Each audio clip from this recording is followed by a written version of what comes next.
তো বন্ধুরা সবে ঘুম থেকে উঠলাম। ঘুম থেকে বলতে কি সকালবেলার দিকটা যখন দেখেছি আলো আছে তখন একটু একটু হালকা হালকা ঘুম পাচ্ছিল। আমাদের তো উপরের চালগুলা খোলা, তো জন্য বাইরের আলোটা চোখে পড়ে, কিন্তু সারাটা রাত ধরে কোনো ঘুমাইতে পারিনি। চোখের পাতা এক যেই হয়ে যাচ্ছিল অমনি চটকে চটকে উঠছিল, হচ্ছিলই না।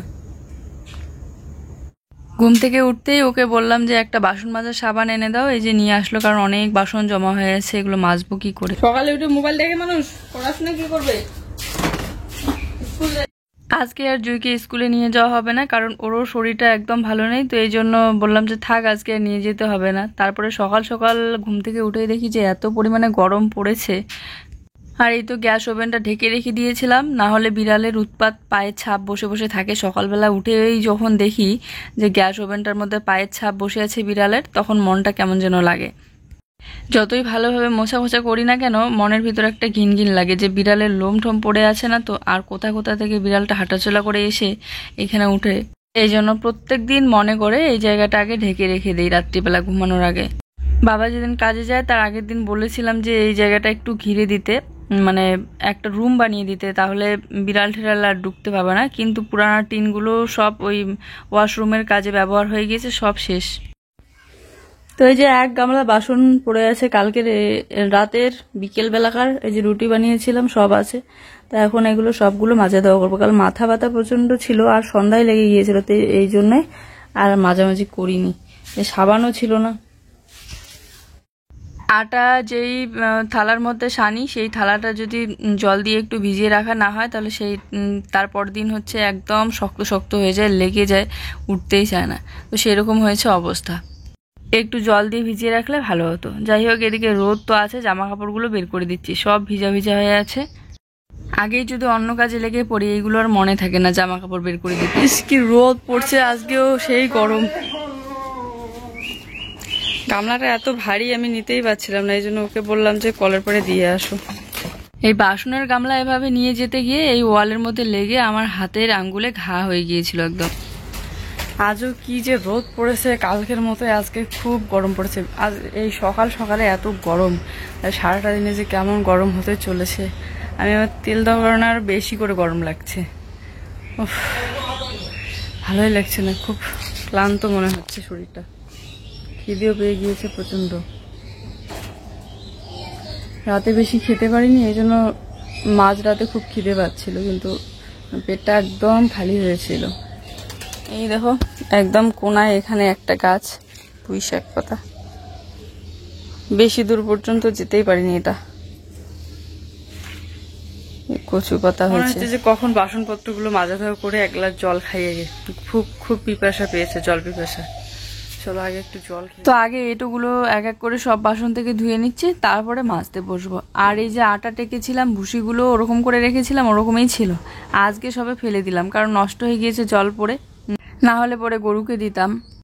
স্টিলের জুড়াটা তো আছে, কিন্তু জুড়াটা অনেক দিন হয়ে গেল না, তো একটু বসে বসে গিয়েছে। তো এই জন্য একটা প্লাস্টিকের প্যাকেট নিয়ে আর স্টিলের জুড়া সহ মিক্স করে বাসনগুলো মেজে নিচ্ছি।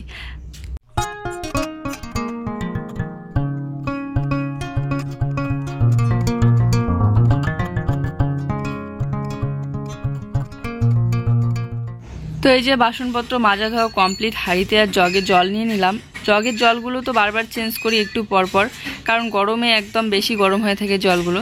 আজকে সকালবেলায় ঘুম থেকে উঠে দেখি যে শাশুড়ি মা উঠানের মাঝখানে একটা টার বেঁধেছে দড়ি দিয়ে। তো একদিকে ভালোই হয়েছে, জামা কাপড়গুলো শুকানো যাবে, রোদ যেহেতু পায় এই জায়গাটায়।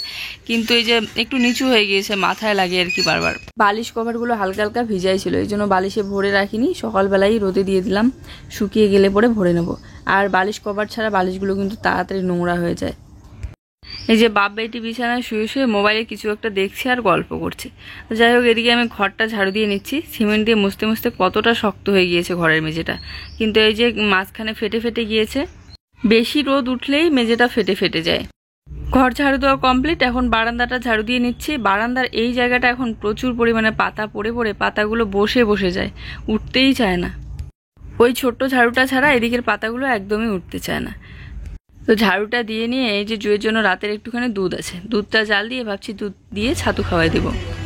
তো এই দেখো দুধটা জাল দিলাম, দুধটা কেমন ফেটে গিয়েছে, মানে রাত্রিবেলা একদম সেই গরম পড়ছিল না, আবার ঢাকা ছিল একদম বেশি করে যাতে কোনো কিছু না ঢুকতে পারে পোকামাকড়, যেন ফেটে গিয়েছে। তো এরকমই ভাবছি খাবো চিনি দিয়ে। আর সকাল সকাল একটু সেদ্ধ ভাত বসিয়ে দিই, খিদেও হয়ে গিয়েছে মনে হয় জুইয়ের। জুই দই খেতে খুব পছন্দ করে, কিন্তু এই ফাটানো দুধগুলো খেতেই চাচ্ছিল না। আর এই ভাতটা যখন বানিয়েছিলাম ভাতের মধ্যে লঙ্কা দিয়েছিলাম, ভাতটা আমি সকালবেলার দিকে বানিয়েছিলাম, আলু সেদ্ধ দিয়েছিলাম আর ভাতের মধ্যে দুটো লঙ্কাও দিয়েছিলাম। আমি জানতামই না যে ভাতের মধ্যে লঙ্কা সেদ্ধ দেওয়া যায় না, কোনোদিন এইভাবে দেইনি। তবে সেদিন বাবা বারবার রান্না করার সময় বলছিল যে ভাতের মধ্যে লঙ্কা সিদ্ধ দিও, কিন্তু ভুলে গিয়েছিলাম। আমি জানতাম না বলেই লঙ্কাগুলো ভাতের মধ্যে সেদ্ধ দিয়েছি। কমেন্টটা আমি পরে দেখেছিলাম, ভাতটা এই সকালবেলায় রান্না হয়ে গিয়েছিল। যাই হোক, নেক্সট টাইম আর কোনোদিনও ভাতে লঙ্কা সেদ্ধ দেবো না। তো এখন বাজে 12:30, যে এখনো বিছানা তুলিনি, এখন বিছানাটা গুছিয়ে নেবো যাচ্ছি। আর জুই ওইদিকে গরমে একদম বারবার বলছে স্নান করি, কলের পাড়ে গিয়ে কি যে করছে। তো ওর ঠামিও আছে কলের পাড়ে। চলো বিছানাটাকে গুছিয়ে নিই, তারপর আমিও স্নানটা করে নেবো। এই দেখো খেলেছে, এগুলো কোথায় কোথায় ফেলে রাখছে সব, কি করছে অবস্থা।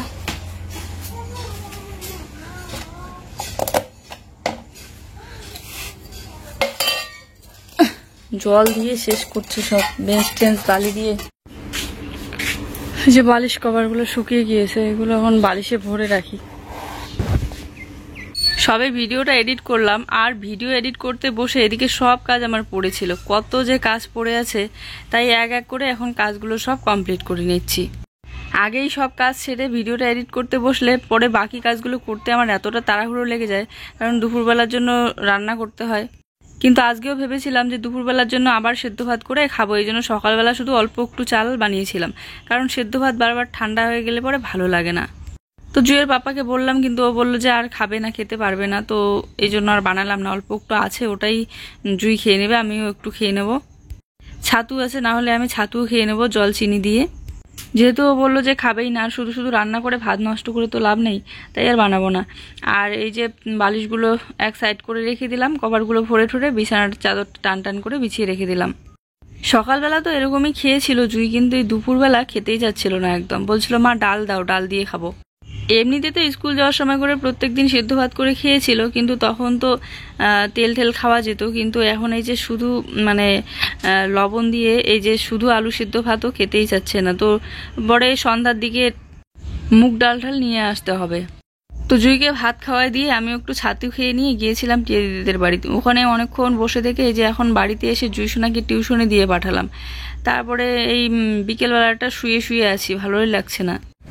খাওয়া দাওয়া করে জুইকে নিয়ে গিয়েছিলাম টিয়াদের বাড়িতে, ওখানে মারলে হলো না সাদা, ওকে কোথায় দাগে বসাতে হবে, দাগে বসে সাদা মারো, এইদিকে সাদা সাদা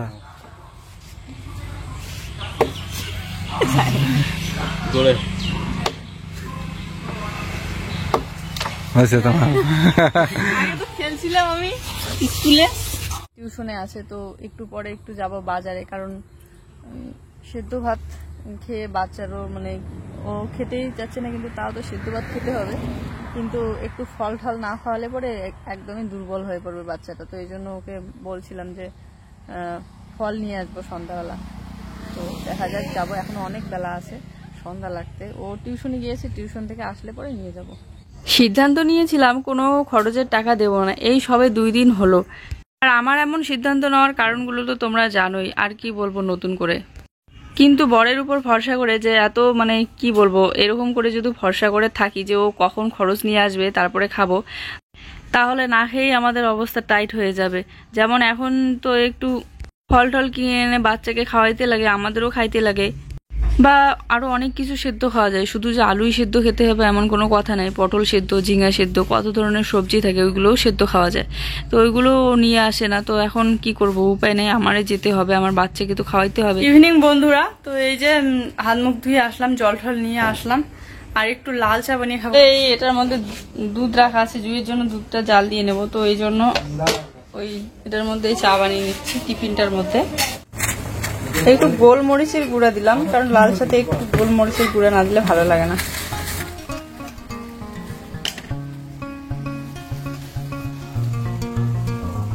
কি করব, আর উপায় নেই, বাধ্য হয়ে এখন আমারই খরচ করতে হবে। কারণ এই সময়টা খরচ না করলে দিন দিন আরও অবস্থা খারাপ হয়ে যাবে যদি সবজি টবজি সেরকম কিছুই না খাই। শুধু আলু সিদ্ধ খাওয়া যায় না এত সব সময়, তো এর জন্য পটল টটল নিয়ে আসবো, ওইগুলোও সেদ্ধ খাবো মাঝে মধ্যে। আর ঘি ছাড়া তো শুধু লবণ ভাত তো খাওয়াই যায় না, তো এর জন্য আবার একটা ঘিয়ের বয়ামও নিয়ে আসতে হবে। তো যাই হোক, এখানে চা হয়ে গিয়েছে, লাল চা। দেখো লাল চাগুলো ঢালার সময় কিন্তু একদম চারিদিকে ছড়িয়ে ছিটিয়ে পড়ছিল না, কিন্তু দুধ চা ঢালতে গেলেই আমার চারিদিকে একদম ছড়িয়ে ছিটিয়ে পড়ে যায়, জানি না কেন। তো আমাদের দুজনের জন্য 1 কাপ করে চা আর বিস্কিট, আর জুইয়ের জন্য হচ্ছে দুধটা ঠান্ডা করে জুইকে দুধটা খাওয়াই দেবো। দেখো আমাদের চা খাওয়া হয়ে গেল। তো এই যে সন্ধ্যা পেরোলো সবে, এখন যাব একটু বাজারে। এই তো রেডি হয়ে পড়লাম, এই ড্রেসটা পরে নিলাম, অনেকদিন পর আজকে এই ড্রেসটা পরলাম। তো এই ড্রেসটা কয়েকদিন আগে কিন্তু পরেছিলাম, তখন দেখো কতটা লুজ ছিল হাতের দিকটা, আর এখন দেখো কতটা টাইট হয়ে গিয়েছে, কি অসুবিধা লাগছে, টাইট লাগছে হাতটা, বোঝা যায় তার মানে যে আমার হাতগুলো আগের থেকে অনেকটা মোটা হয়েছে, এই হাতটাও এই হাতটাও। তো কোনো রকম চলবে আর কি, শুধু যাব আর একটু ফল টল নিয়ে চলে আসবো। তো চলো যাই, খরচ আছে তো সেগুলো নেব। এইখানে ফ্যানটা অফ করে রাখলাম, চার্জারটা অফ করে দিলাম। রাস্তাটা সেই অন্ধকার লাগতেছে না, এই জায়গাগুলোতে হ্যালোজিন ঠ্যালোজিন লাগানোই থাকে না। যদি ওই বড় বড় লাইটগুলো লাগানো থাকতো তাহলে কিন্তু এতটা অন্ধকার লাগতো না দেখতে, না? গরমে বাড়িতে থাকা মানে শান্তি, কোথাও গিয়ে শান্তি নেই। এখানে এসে এখানেও গরমে একদম ঘেমে যাচ্ছি, দেখো ওর হাতগুলো কি ঘামছে। কারণ বাড়িতে তো নাইটি টাইটি পরে থাকা যায়, তারপরে পুরানা জামা টামা যেটাই হোক পরে থাকা যায়, কিন্তু নতুন জামা পরলে আরও বেশি পরিমাণে গরম লাগে। তো যাই হোক, এই যে জুইকে নিয়ে চলছি এখন ফলের দোকানে যাব। সবার প্রথমে ফলই কেনার জন্য বিশেষ করে আসা। তো আমি ফলটা ওকে দিয়েই কিনতে পারতাম, ওর হাতে টাকা দিয়ে, কিন্তু ওকে টাকা দিলেই ও একদম শেষ করে দেয়। নেক্সট টাইম আর ওই টাকাটা আমি ফেরত পাই না। যদি একটা নোট দেই, দ্বিতীয় টাইম ওই নোটের 1 টাকাও আমি ফেরত পাই না। তো এর জন্য আমি চলে আসলাম। কোনগুলা? 100 টাকা কেজি, ওইটাই চাইছি।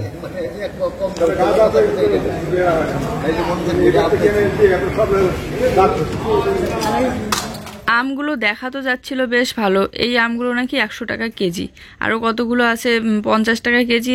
কিন্তু জেঠুটা বললো যে এই আমগুলোই নাও, এই আমগুলোই ভালো আছে, এইগুলো নাকি চষে আম, আর 100 টাকা কেজি দিয়ে নিলেও অল্প করে নিলে নাও, কিন্তু এই আমগুলো খেয়ে শান্তি পাবে। তো ভালো দেখে নিয়ে বাড়িতে গিয়ে দেখি যে আমগুলো একদমই ভালো ছিল না, একটু পচা পচা টাইপের ছিল ভিতরটা, উপরটা কিন্তু দেখতে বেশ ভালোই লাগছিল। তো যাই হোক, এই দেখো এইগুলো যে কত টাকা কেজি বললো ভুলেই গেলাম। তারপরে ভাবলাম আমের থেকে কলার দামটা কম, তো কলাই একটু নেই, তো জুই খেতে পারবে। আর কলা নেওয়ার সময় আমি এবার জানতাম না যে কলা খাওয়া যায় না, কিন্তু বাড়িতে আসার পর জানতে পেলাম যে কলা খাওয়া যাবে না। তো যাই হোক, জুই খেতে পারবে, বাচ্চা মানুষ। তো দেখো জেঠুটা আবার জুইকে একটা কলা এমনিতেই দিয়ে দিল, বললো কি নাও এটা খাও। তো আমি যতক্ষণ না বলবো ও কিন্তু ধরবে না, আমি বললাম তারপরে নিল। বাজারে বা বাইরে কোথাও গিয়ে রাস্তাঘাটে ভয়েস দেওয়াই যায় না, কারণ এত পরিমাণে শব্দ যে আমার কথাগুলোই আমি নিজে শুনতে পারি না। তো এইখানে চলে আসলাম জুইয়ের জন্য একটা গেঞ্জি নিব বলে। আর ওই যেই গেঞ্জিগুলো জুই পরে বাড়িতে, অনেকেই কমেন্ট করে বলো যে এত লুজ কেন, ওইগুলো বাবা নিয়ে গিয়ে দিয়েছিল, তো ওইগুলোই এতদিন পরলো তো অনেকটা নষ্ট হয়ে গিয়েছে। আমি ভাবলাম এবার ভালো দেখে নেই। আর এইগুলো কিন্তু দেখো ফিতাটা একটু মোটা মোটা আছে হাতের দিকটা, তো এগুলো বেশি লুজ হবে না, আর বুকের দিকটা দেখাও যাবে না, ঢাকা থাকবে আর কি। আর ওর সরাসরি ফ্যানের হাওয়া গিয়ে বুকে ঠান্ডাও লাগবে না। না হলে ওই গেঞ্জিগুলো পরলে কি হয়, একদম চিকন ফিতা, ওইগুলো পরলে বুকটা লুজ হয়ে থাকে, আর ফ্যানের হাওয়াটা সোজা গিয়ে একদম বুকে লাগে, বেশি স্পিডে আমরা ফ্যানের হাওয়া খেতেই পারি না। তো এখানে অনেক কালার ছিল, আমি আবার একটা অরেঞ্জ কালারের নিতে চেয়েছিলাম, তো জুইয়ের পাপা বললো যে ওটা নিতে হবে না, এটা নাও, আর একটা গ্রিন কালারের নিয়ে নাও। আর জুই আবার বলছিল যে মা লাল রঙের নেব, তো একটারে দাম বলছিল 40 টাকা করে। তো নিব যেহেতু একসাথে দুটাই নিয়ে নেই। আগেরগুলো যেহেতু লুজ ছিল এই জন্য এবার ওর গায়ের উপরে, পিঠের উপরে দিয়ে দেখছিলাম যে বেশি বড় হবে কিনা, তো দেখলাম সাইজ একদম ঠিক আছে, তাই এই দুটোই নিয়ে নিলাম। তো এখানে আমার এখানকার বাজারের ভিতরের কেনাকাটা তো হইলো, কেনাকাটা বলতে এই যে ফল, তারপরে জুইয়ের গেঞ্জি, কিন্তু এখনো অনেক কিছু খরচ নেওয়া বাকি আছে। বাজারের ভিতরেও অনেক সবজির দোকান থাকে, কিন্তু ওখানে আর গেলাম না, একদম আমাদের মোড়ের এখানে চলে আসলাম। আমাদের বাড়ি যাওয়ার পথে কাছাকাছি পড়ে এই মোড়, তো মোড় থেকেই ভাবলাম যে সবজি নিয়ে চলে যাব। তো এখানে পটল নিলাম সেদ্ধ খাওয়ার জন্য। আর জুই যেহেতু খেতেই পাচ্ছে না একদম, তো জুইকে একটা দুটো পটল ভাজা করে দিতে পারবো, অবশ্যই সাদা তেল দিয়ে আর একটু লঙ্কার গুঁড়া দিয়ে, তাহলে একটু খেতে পারবে। সব বড় এগুলো নিও না, মোটা মোটা নাও, এটা নাও, হ্যাঁ এটা নাও, উপরেগুলো নাও।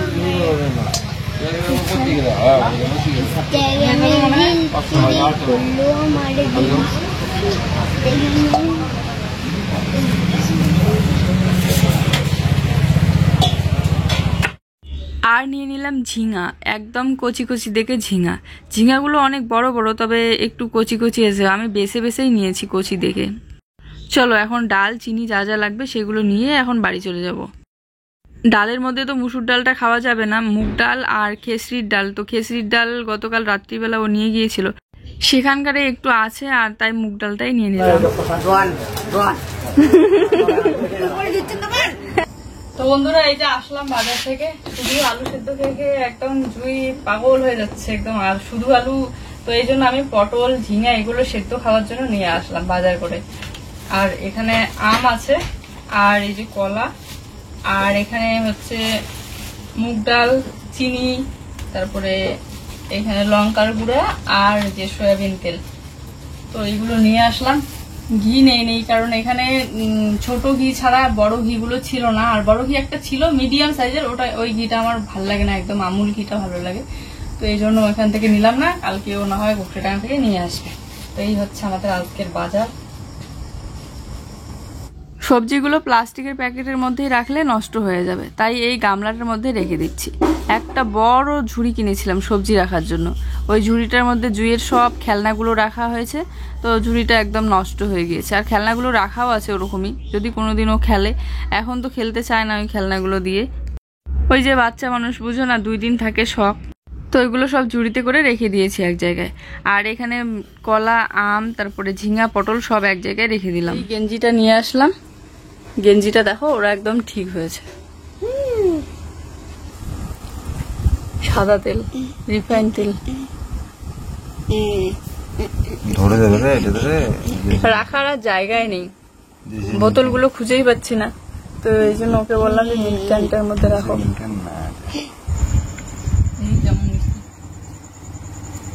মিষ্টি আছে কিন্তু কাঁচা, কাঁচা না আদা বাগা। আনারস নিতে পারতো, আনারস বের হয়নি না। বললাম না আমটা বেশি একটা ভালো না, মিষ্টি আছে কিন্তু ওই যে একটু পচাও ছিল, পচাটা আবার কেটে দিয়েছে। আর জেঠুটা বললো যে সব থেকে নাকি এই আমগুলোই ভালো, কিন্তু মানে এত খিদে পেয়েছে যদি না খাই একটু, তাহলে রান্নাটাই করতে পারবো না, দাঁড়াইতেই ভালো লাগছে না। তো এই জন্য ওকে বললাম আমটা কেটে দাও, একটা আম কাটলো, এই যে খাচ্ছি। মিষ্টি আছে কিন্তু কাঁচা দেখতে।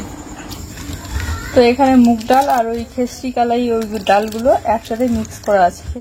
অনেক দিনে এক আন্টি বলেছিল যে মুগ ডালের মধ্যে এভাবে সবজি অ্যাড করে খেতে ভীষণ ভালো লাগে, কিন্তু তখন তো ফোড়ন টোড়ন সবে দেওয়া যেত, কিন্তু তখন আর আমি ট্রাই করিনি। কিন্তু আজকে খুব মনে পড়ছিল যে পটল এভাবে কেটে দেই সবজির মধ্যে। পটলটাই যেহেতু নিয়ে আসলাম, আর ঝিঙা থেকে যেহেতু জল বের হয়ে বেশি, তাই ঝিঙাটা দিলাম না, তবে গাজর থাকলে গাজরও দেওয়া যেত।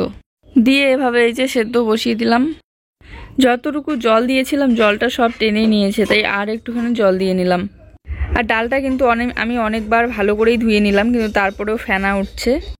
আর এখন আধ সিদ্ধ হয়ে গিয়েছে, এখন আমি কাঁচা লঙ্কাগুলো এভাবে কেটে দিলাম, 3-4টার মতো কাঁচা লঙ্কা দিলাম। আর সাদা তেলটা অর্ধেক আমরা নিয়েছি আর অর্ধেক শাশুড়ি মাকে দিয়েছি। আর এখানে মিল্ক ক্যানের মধ্যে যতটুকু ধরছিল ততটুকুই নিয়েছি।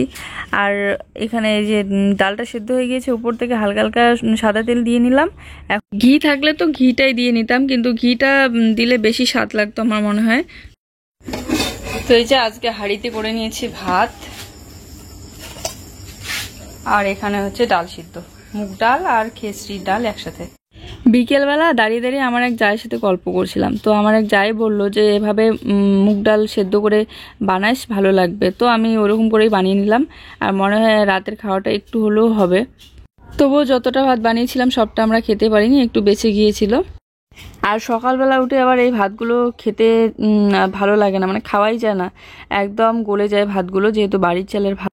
আর জুয়ের জন্য একটু পটল ভাজা করে নিয়েছি। চলো আজকের ভিডিওটা এই পর্যন্তই, সবাই ভালো থেকো, এখন আমরা খাওয়া দাওয়া করি। দেখা হচ্ছে নতুন একটি সুন্দর ভিডিওর সাথে। ভিডিও ভালো লাগলে অবশ্যই একটা লাইক, কমেন্ট আর শেয়ার করে দিও। আর যারা যারা আমাদের চ্যানেলে নতুন, প্লিজ চ্যানেলটিকে সাবস্ক্রাইব করে দিও। টাটা।